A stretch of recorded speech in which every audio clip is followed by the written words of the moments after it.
Sa pagdiriwang ng National Disaster Resilience Month ngayong Hulyo, isinagawa naman ang Run for Resilience sa Baguio City.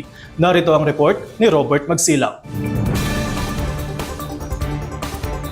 Nakibahagi ang mga kawani ng iba't ibang ahensya ng pamahalaan sa ginanap na Run for Resilience nitong July 2, 2025 sa Great Wall of Baguio, Lawakan, Baguio City.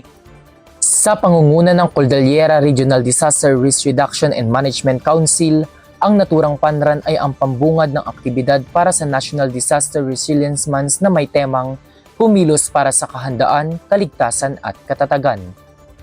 Binibigyang diin dito ang collective commitment ng mga Pilipino para sa kahandaan, kaligtasan at katatagan sa anumang sakuna. Part of the one-month celebration of the National Disaster Resilience Month. Kasama po natin ang iba't ibang ahensya ng ating pamahalaan from DILG, BFP, DSWD, DOH at marami pa pong iba. Kasama na rin po of course ang ating mga kapulisan at representatives from the AFP and others. So ito po ay tinatawag nating kick-off ceremony dahil ito po yung umpisa ng ating month-long celebration ng ating National Disaster Resilience Month. Every July po ay sineselebrate natin ito. At marami po tayong mga iba't ibang activities in connection with this. Meron po tayo yung ating yearly activity na Kanyao Festival, and then we have also the Kapihan sa Office of Civil Defense Cordillera. Inanyayahan din niya ang lahat na makiisa sa mga aktibidad sa buong buwan na pagdiriwang ng Disaster Resilience Month.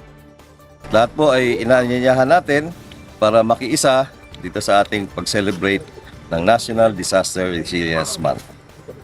Iminamandato ng Executive Order No. 29 ang pag-obserba ng National Disaster Resilience Month upang maitaguyod ang mas malalim na kultura ng katatagan.